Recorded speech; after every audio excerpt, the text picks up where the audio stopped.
गया, जहां से देर शाम इसे सीएमआई अस्पताल देहरादून में रेफर किया है, जहां डॉक्टरों ने इसकी हालत को गंभीर बताया है।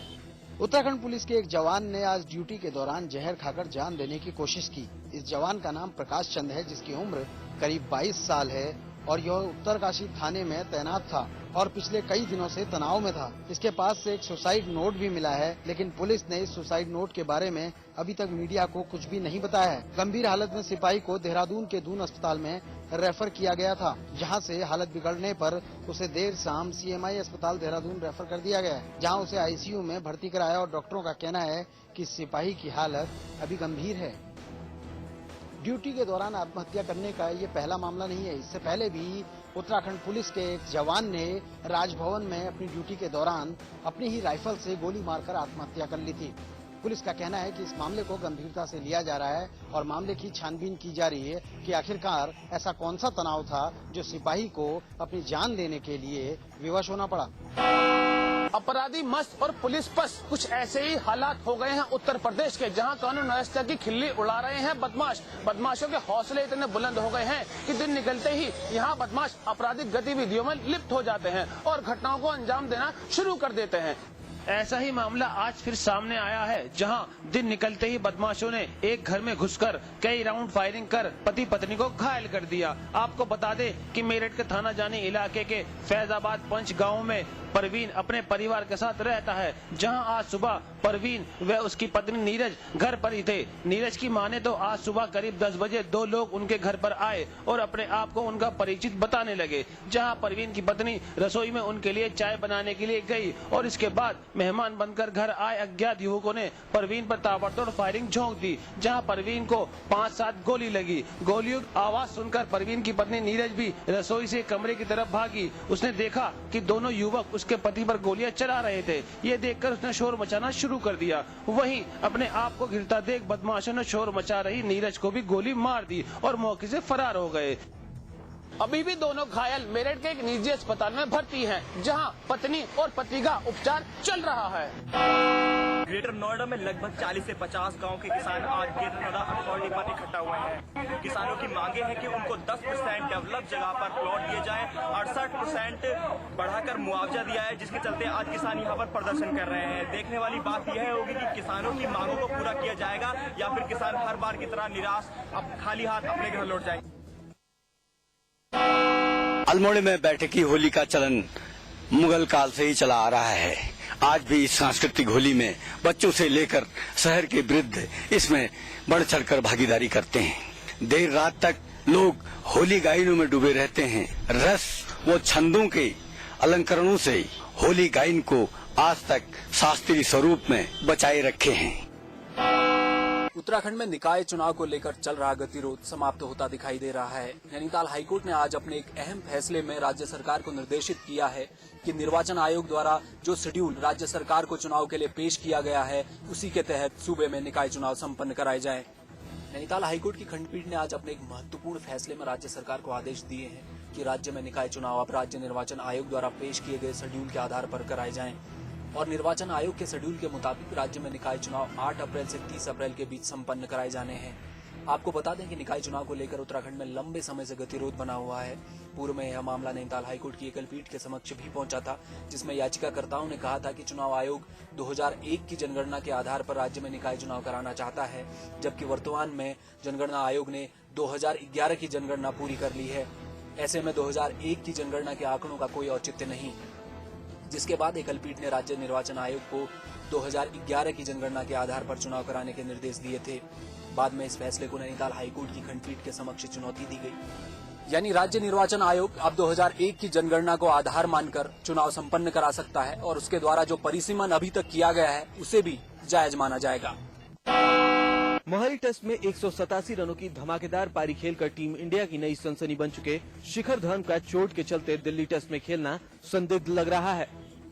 चोट के चलते मोहाली टेस्ट में धवन 5वें दिन मैदान पर बल्लेबाजी करने भी नहीं उतर सके। मोहाली टेस्ट के पहली पारी में अपनी आतिशी बल्लेबाजी से टीम इंडिया की जीत की नींव रखने वाले धवन के दिल्ली टेस्ट से बाहर होने से टीम इंडिया की मुश्किलें बढ़ सकती हैं। क्योंकि सहवाग को टेस्ट टीम से बाहर करने के बाद टीम इंडिया के पास ओपनर के तौर पर अजिंक्य रहाणे का विकल्प मौजूद है, जिनका हालिया प्रदर्शन काफी निराशाजनक रहा है। वहीं विस्फोटक बल्लेबाज वीरेंद्र सहवाग ने धवन की धमाकेदार पारी देखने के बाद उनकी काफी तारीफ की है। धवन की चोट ने टीम इंडिया की परेशानियां तो बढ़ा दी हैं, लेकिन देखना होगा कि क्या दिल्ली टेस्ट से पहले धवन फिट होकर एक बार फिर से बल्ले से कमाल कर पाते हैं। मोहाली में टीम इंडिया ने शानदार जीत दर्ज कर आईसीसी टेस्ट रैंकिंग में दूसरे स्थान पर पहुंचने का मौका बना लिया है। टीम इंडिया को ऑस्ट्रेलिया के खिलाफ बस एक मैच और जीतना जरूरी है। टीम इंडिया अगर ऐसा करने में कामयाब हो जाती है तो उस पर खुद पर आईसीसी पैसों की बारिश करेगी। दरअसल भारत ने तीसरे टेस्ट मैच में ऑस्ट्रेलिया पर 6 विकेट जीत दर्ज कर 4 मैच की सीरीज में 3-0 की अजय बढ़त बना ली है। वहीं इस जीत के साथ टीम इंडिया ने आईसीसी टेस्ट रैंकिंग में 1 अप्रैल तक दूसरे स्थान पर काबिज होने के लिए अपनी उम्मीद बरकरार रखी है। भारत के अलावा ऑस्ट्रेलिया और इंग्लैंड के पास भी 1 अप्रैल की समय सीमा तक दक्षिण अफ्रीका के बाद दूसरे स्थान पर रहने और $3,50,000 की धनराशि हासिल करने का सुनहरा मौका है। अब देखना होगा कि टीम इंडिया अपने शानदार प्रदर्शन को दिल्ली में कितना कायम रखती है। दिल्ली टेस्ट को जीतकर टीम इंडिया का इस मौका होगा कि वो आईसीसी की टेस्ट रैंकिंग में दूसरे स्थान पर कायम रहे।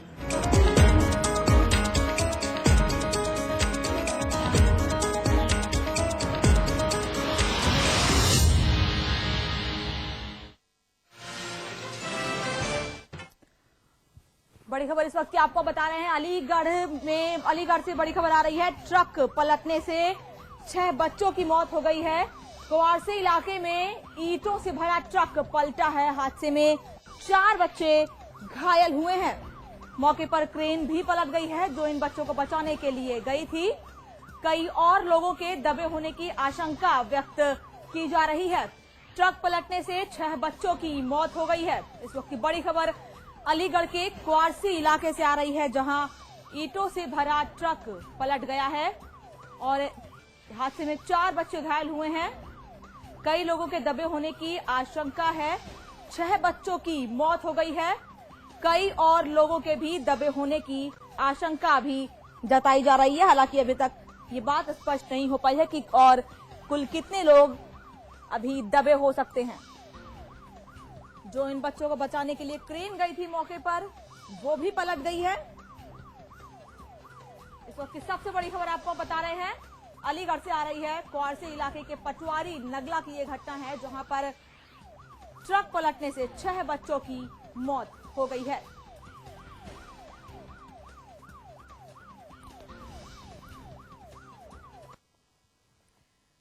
अलीगढ़ से इसकी बड़ी खबर लगातार आपको बता रहे हैं। ट्रक पलटने से 6 बच्चों की मौत हुई है। कुवारसी इलाके की ये घटना है, जहां 6 बच्चों की मौत हो गई है।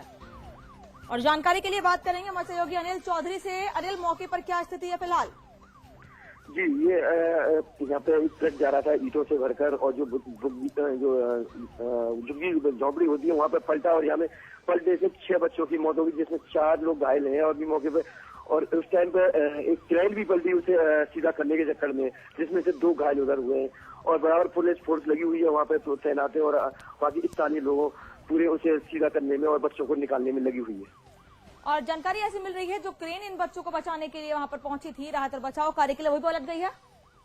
जी हाँ, जो क्रेन है यहाँ पे 2 क्रेन थी, जिसमें से एक क्रेन उसे ट्रक से उठाया था। उठाने के चक्कर में खुद ट्रेन पलट गई और उसमें भी 2-3 लोग घायल हो गए।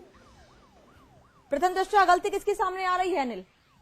देखिए, इसमें ईंटों से भरा हुआ ट्रक था, ये ओवरलोड था, और जो झुग्गी झोपड़ी वाले जो साइड में जो अपना झोपड़ी लगा लेते, उसमें वो बच्चे सो रहे थे उस टाइम पे। और पास में ही वहाँ पे छोटे छोटे बच्चे, 6 साल और एक 8 साल का, एक 3 साल का, एक 5 साल का, करीब 6 बच्चे थे ये, और 6 की मौके पर ही मौत हो गई है। और जिसमें से वहाँ में बड़े जो बच्चे थे, बड़े लोग थे, वो 4 लोग घायल हो गए, उन्हें हॉस्पिटल में भर्ती कर दिया गया है। धन्यवाद अनिल आपका इस तमाम जानकारी के लिए। आपसे आगे अपडेट लेते रहेंगे, नजर बनाए रखिए। मौके पर क्रेन जो पहुंची थी बच्चों को बचाने के लिए, वो भी पलट गई है। आपको बता दें, जानकारी इस वक्त ऐसी मिल रही है कि बच्चे सड़क के किनारे सोए हुए थे झुग्गी झोपड़ियों में, और तब ये ट्रक पलटा है, जिससे 6 बच्चों की दबकर मौत हो गई है। 4 बच्चे घायल बताए जा रहे हैं। कई और लोगों के दबे होने की आशंका व्यक्त की जा रही है।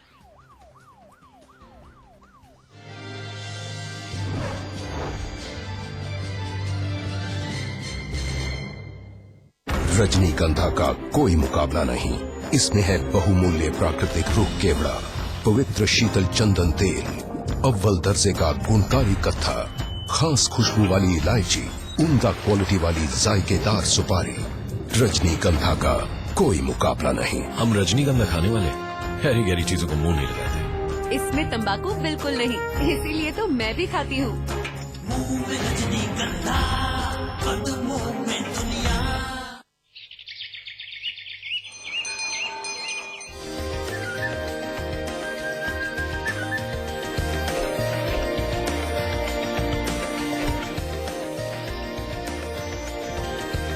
पेंटागन मॉल हरिद्वार उत्तराखंड का सबसे बड़ा मॉल और मल्टीप्लेक्स निर्माता सुपरटेक। आज ली क्या? उंगली और जूली का कंबाइंड स्टडी का प्लान बना सीक्रेटली और भाइयों को भगा दिया फिल्म देखने क्लेवरली। थैंक यू भैया। एंड देन इंटरेस्टिंगली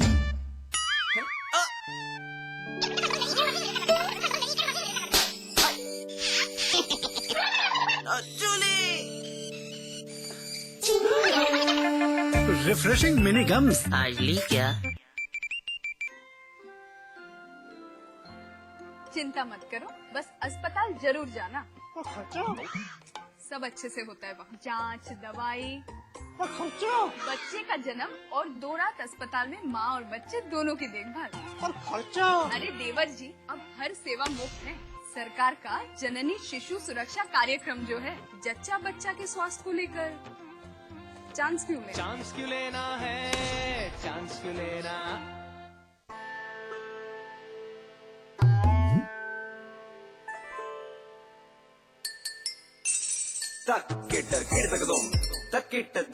कितनी भी कोशिश कर लो, पानी तो इंटरेस्टिंग नहीं हो सकता। कैच पियोज, सादा पानी मत पिलाओ, जरा कैच पियोज तो मिलाओ। वाटरमेलन, रोज, ऑरेंज और बहुत सारे मजेदार फ्लेवर्स में।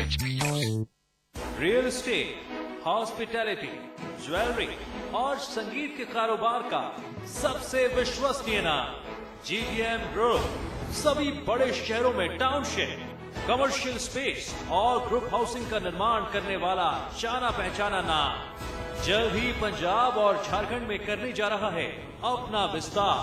The destination of your aspirations, GTM, let's make it happen.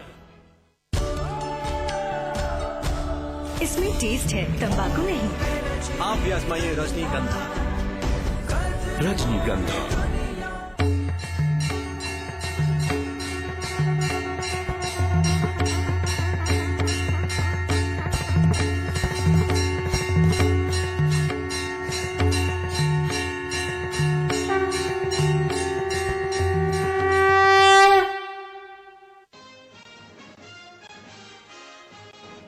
महिला सुरक्षा बिल लोकसभा में पास। रेप के लिए न्यूनतम 20 साल की सजा, तेजाब फेंकने पर नहीं होगी उम्र कैद।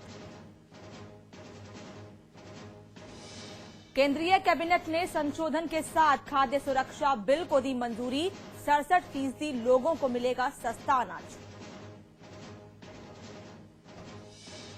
श्रीलंका में तमिलों के मुद्दे पर डीएमके ने यूपीए सरकार से वापस लिया समर्थन। सपा और बीएसपी का सरकार को समर्थन जारी।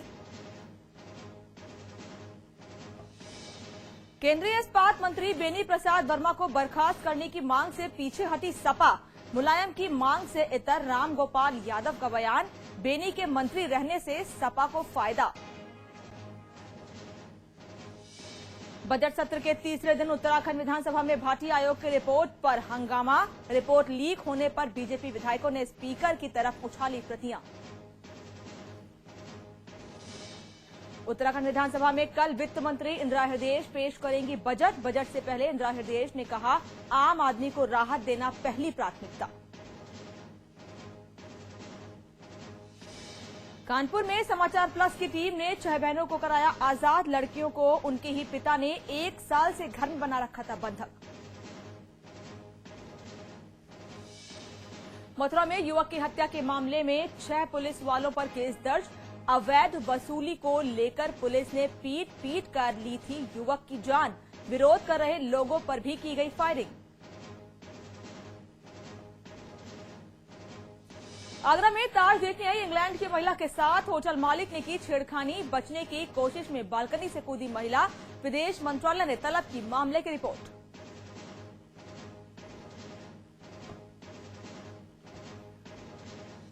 और हरिद्वार के जिला न्यायालय में आत्महत्या की कोशिश, जुए के मामले में सजा होने के बाद खुद को बेकसूर बता रहे युवक ने लगाई आग।